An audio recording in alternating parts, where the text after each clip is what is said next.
things are not the way they were 50 years ago. Things have changed. And what I'm referring to is this concept we were raised with called the American dream. Now, back in the 1960s, a man could support his family, buy a home, have a new car, take vacations on one income. But as you know, that is not possible nowadays, whether you're talking about the United States, Canada, Europe, Australia. That's just not going to happen. If you want to live a decent middle-income lifestyle, you need two incomes. And even then, depending on the area you're living in the States, two incomes is not enough. One or both of you might have to do some side gigs, either driving Uber or something similar. And then there's the whole issue of buying a house. It used to be mortgages were set for 20 years, but to make a home more affordable and within reach, we then found ourselves with a 30-year mortgage. Most millennials and Gen Xers have kind of given up on the idea of buying a house because they figure they're not going to have a decent enough job to either qualify for the loan or afford the payment until they're over 30 or in their mid-30s. So if they're looking at a 30-year mortgage, they're looking at paying a $2,000, $3,000, maybe $4,000 a month mortgage well into their 60s. At their 60s,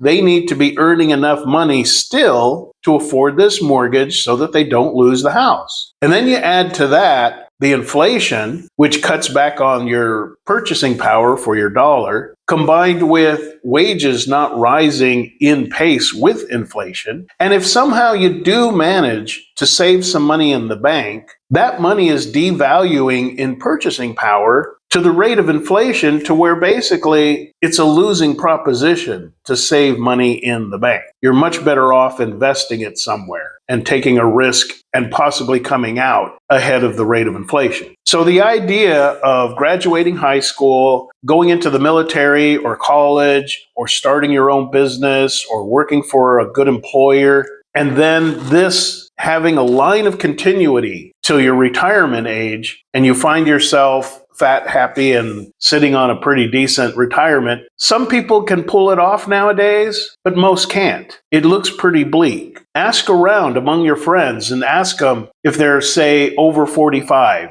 Have they been working for the same company more than 20 years? Do they have their mortgage paid off? Most of them are going to say no. The American dream, and I'm just calling it that, because again, this applies to much of the Western world, but it is not what it once was 50, 60 years ago. That is the harsh reality. So then we have to ask the question, well, what can we do about it? How can we improve our situation? What can we as men do facing this situation of trying to have a comfortable lifestyle, not being so worried about money? And the answer was best phrased by a company that you're probably familiar with called the Nomad Capitalists. They also have a YouTube channel. And their slogan is, go where you are treated best. So if you're not really being treated for your efforts as well as you want to be, if you're not having the enjoyable lifestyle that you want,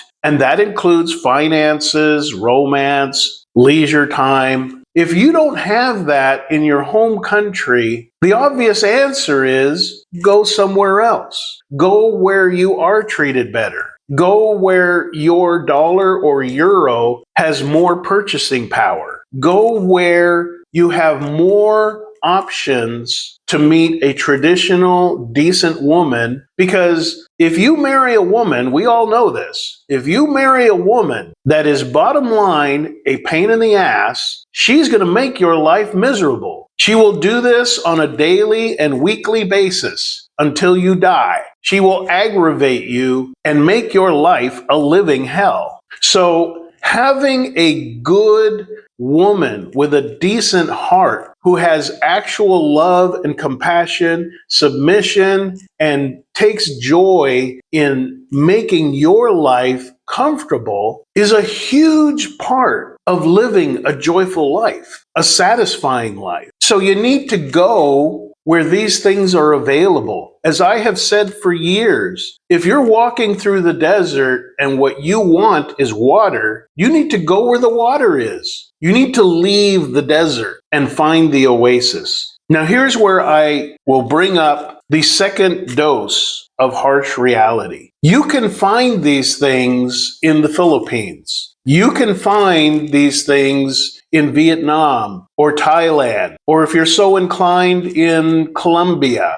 Dominican Republic, Puerto Rico. There are many other places in the world where you can find traditional women and your dollar or euro has more purchasing power, so that you're not worried about money. Your biggest expense is maybe the rent, and you can live a life of leisure with a wonderful woman and have a pretty sweet life. But here's the kicker. I would say that 90% of men who want that will never do it. You can go on ChatGPT and ask it a series of questions. Ask it, how many men in the United States possess a passport? It'll give you an answer. And then ask it, well, out of those men, how many of them use that passport to live abroad on a permanent basis? And it starts to become obvious that most of the people, most of the men, we're talking about men here, most of the men who even bother to get a passport are only getting it for a one-time trip,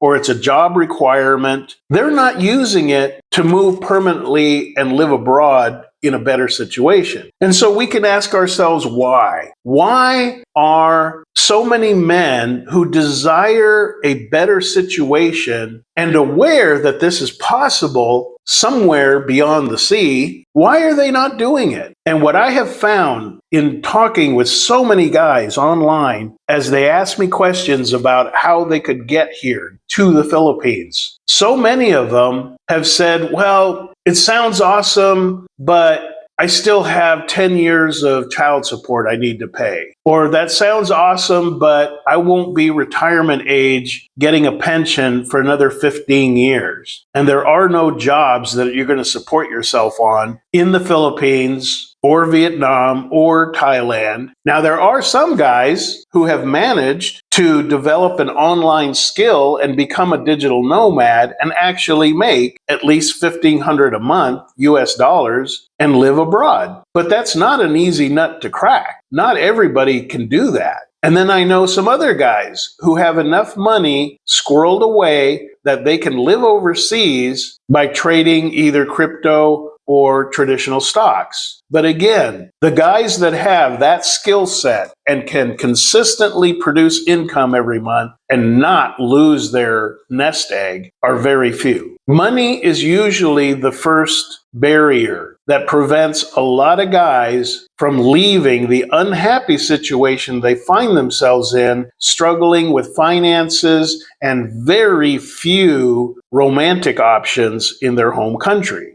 The second barrier is health. There are guys who spent a big portion of their life drinking too much liquor, eating too much of the wrong foods, smoking way too much, and now they're either on dialysis, recovering from cancer, hoping they don't get a heart attack from being so overweight, and they don't feel comfortable being outside their home country where they feel unsure about the medical care abroad. And then the third barrier beyond finances and health is just fear. Fear of the unknown. Fear that you're leaving, and you're leaving your safety net. You're going out across the ocean where you don't know a soul. You don't know anybody out there. And if something goes south, you better hope there's somebody you can contact online back home that can help you out, because you're going to a country where you don't know anybody. Now, it does help if you can make a few friends through the expat groups before you get overseas. But even then, you really don't know if you can trust these guys because you've only known them online.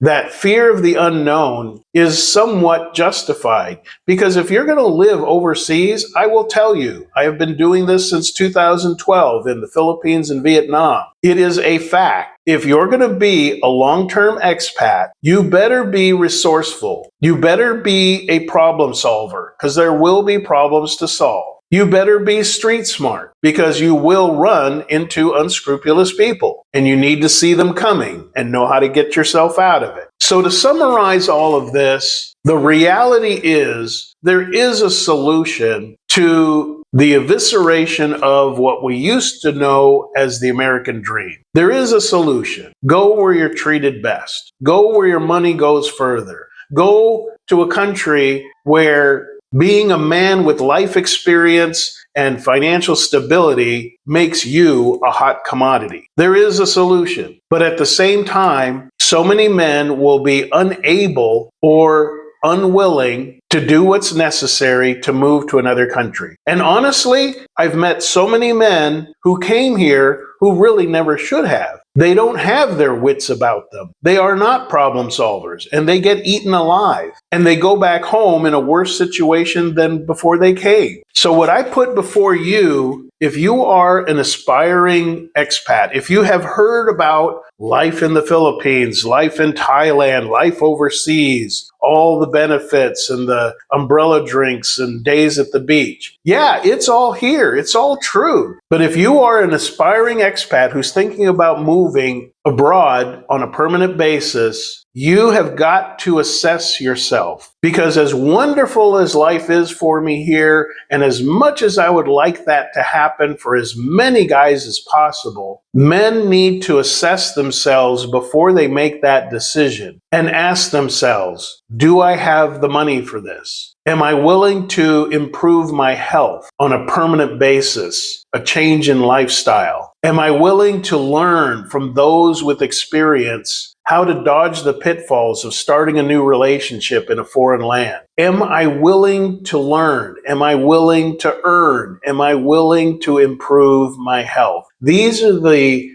basic, down to the bone self-examinations that men should make, because what I don't want men coming here unprepared, because that can turn into a real disaster. We've all heard the horror stories. I've shared quite a few of them here on the channel. So give it some sober thought. And if you're up to the task, if you can make $1,500 a month income online or some other way while you're living abroad, if you're willing to take care of your health, if you're willing to be patient and discerning when it comes to starting a relationship here, you've probably got what it takes. But you got to be honest with yourself. The guys who say, well, I can scrounge up $600-700 a month, I could get by. Yeah, they get by until there's an emergency and their savings are blown out or they can't pay to go to the hospital. So give it some thought. There's plenty of videos I have here on the channel about how to prepare, because I'm here to tell you, life can be good. Moving to the Philippines for me is probably the best decision I've made in the last 20 years. It's been full of adventure. I have a very loving wife that I am just every day so appreciative of. She makes my days a total joy. I don't stress about money. I have tons of friends. There's thousands of islands here to explore. I can go to the beach anytime I want, any time of year. All in all, it's a pretty awesome life. But you do have to be prepared.